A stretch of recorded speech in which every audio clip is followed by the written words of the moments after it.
better be good.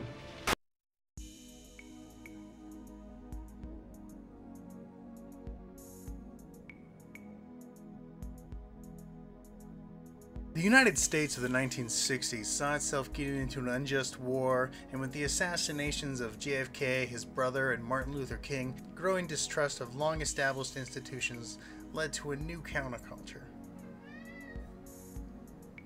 Films began catering to the reactions of this counterculture, often condescendingly, and largely viewing it as a source of filth and crime. The Manson murders shocked the nation, as well as stories of the Zodiac Killer and a fear of roaming motorcycle gangs and drug users. An influx of minorities into populated areas and the resulting white flight caused a sort of panic.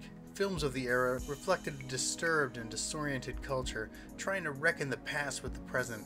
Films like Dirty Harry, Death Wish, and even Taxi Driver captivated audiences who felt increasingly powerless and frightened in their homes in the city. But this was just one point of view, a pseudo-fascist right-wing style of thinking.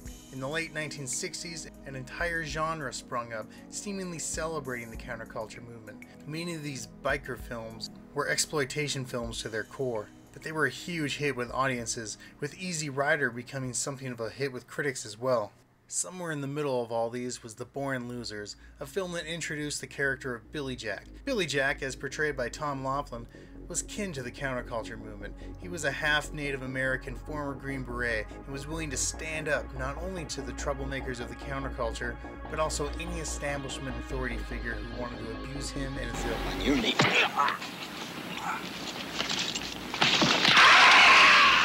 With The Born Losers a success, a sequel titled Billy Jack came out in the early 1970s and furthered the character's anti-authoritative ways. He's a nature-loving, hippie-protecting, racist-fighting, ultimate badass, even fighting the law with his hapkido skills if need be.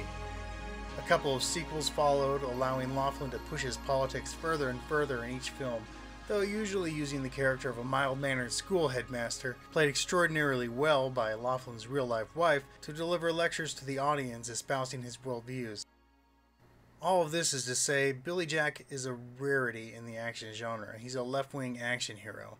There's got to be a better way to change those people. To change those people? You worked with King, didn't you? Yes. Where is he? Dead. And where's Bob and Jack Kennedy? Dead. Not dead, their brains blown out. Because your people wouldn't even put the same controls on their guns as they do on their dogs, their bicycles, their cats, and their automobiles. There really weren't any other heroes quite like him, until Steven Seagal.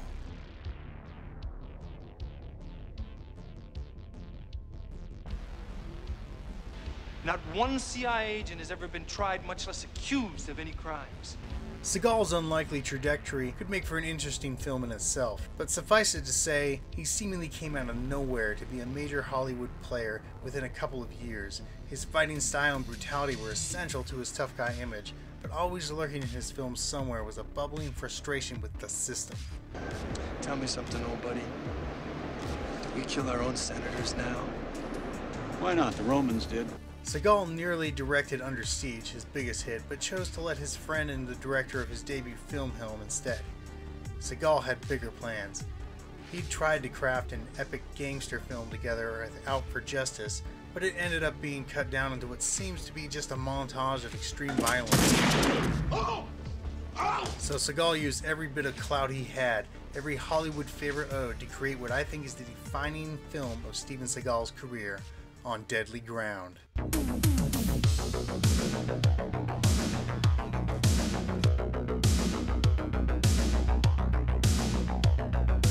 And on Deadly Ground, Seagal revives the Billy Jack type to create the ultimate protector archetype. He's Jesus with a machine gun and a black belt in ferocity. He's a fallen warrior who's gotten too deep in the money of what he does and has to go through a Native American spiritual ritual, kill a shitload of bad guys, and save the planet in order to redeem himself. It's been viewed as a massive vanity project, left-wing nonsense hiding behind ultra-violence, and often called an incoherent mess of a film. But I think it stands as Seagal's most complete work, unfairly maligned, properly weird, and completely awesome.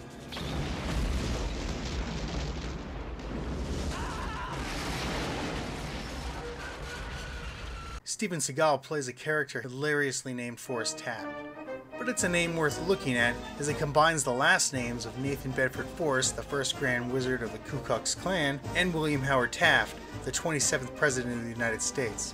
This represents the struggle of Forrest Taft, a man who starts the film in the employ of the villains who pillage the land for its resources and murder Native Americans, but ends the film speaking about the plight of the planet and the repression of eco-friendly technologies.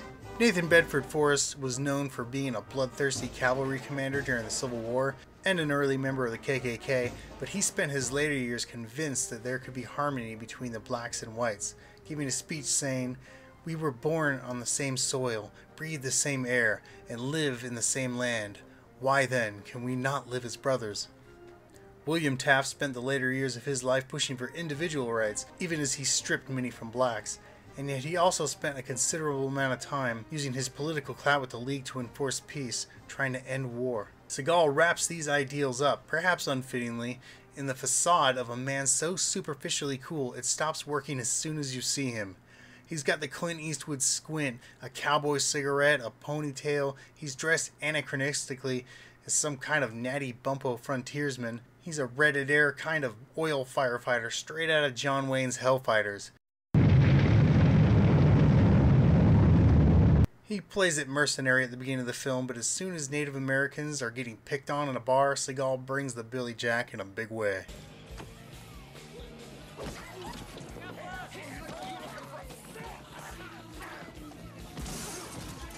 He absolutely destroys the bullies and seemingly any random bystander in the area. But this is when it starts getting weird in an esoteric kind of way, which should be the culmination of a brawl, but with the two big guys from either side suddenly becomes a goofy frat boy game. We'll play the hand slap game. One man leaves the circle. I miss, you get a shot. You miss, I get a shot.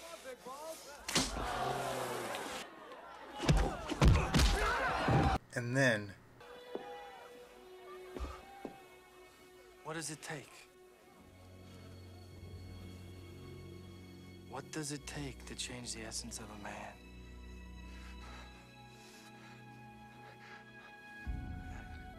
I need time to change. just out of nowhere. Seagal briefly commiserates the man, and then kind of sarcastically side talks with the native he was just protecting. We're about to go on a sacred journey. It's an odd sequence altogether, made even odder with the use of ADR dubbing for off-screen characters. This guy doesn't have a fucking clue. Are you a man? Don't hurt him, Forrest. In fact, Seagal uses this sort of thing all over the place in the movie, usually to pump himself up. Hey, Forrest is here! And fires his gun out! Seagal fast-paces it to the good stuff, though. His character finds out the bad guys he works for are, big shock, shady destroyers of the planet, indifferent to the suffering and harm they cause, just in time for them to attempt to kill him.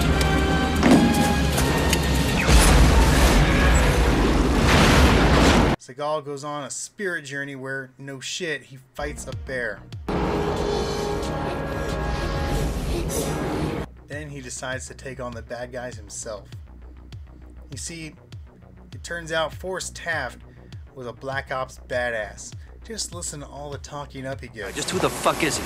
Who is he? You want to know who he is? His background is so top secret, it doesn't even flag top secret when you run his jacket. Forrest Taft is the patron saint of the impossible. He's company. Company? Oh, now Forrest Taft has been in the CIA? My guy in D.C. tells me that we are not dealing with the student here, we're dealing with the professor. Anytime the military has an operation that can't fail, they call this guy in to train the troops, okay? Sir. Try this. Delve down into the deepest bowels of your soul. Try to imagine the ultimate fucking nightmare. And that won't come close to this son of a bitch. He's the kind of guy that would drink a gallon of gasoline so he could piss in your campfire. You could drop this guy off at the Arctic Circle wearing a pair of bikini underwear without his toothbrush, and tomorrow afternoon he's going to show up at your poolside with $1 million smile and a fistful of pesos. This guy's a professional, you got me? If he reaches this rig, we're all going to be nothing but a big goddamn hole right in the middle of Alaska. And sure enough, Steve kills everyone. Everyone.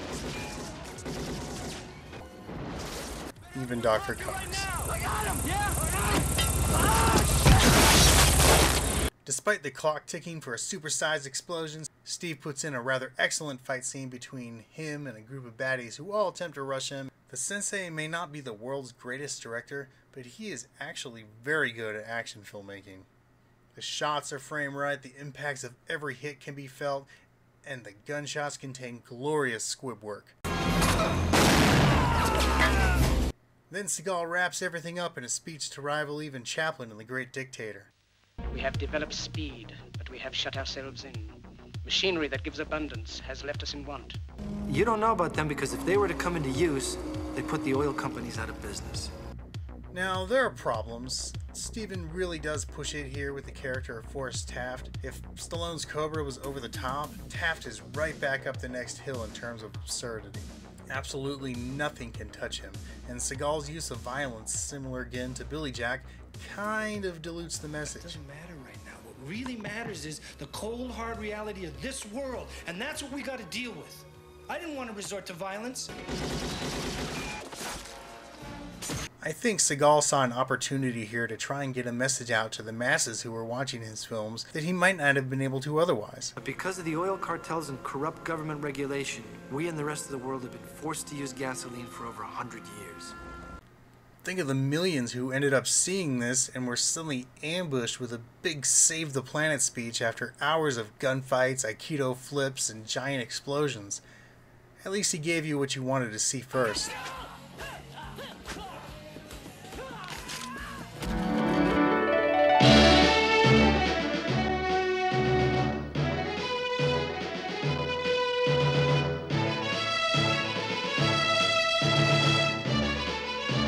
Jesus Christ, this motherfucker's good. I told you he's good, didn't I?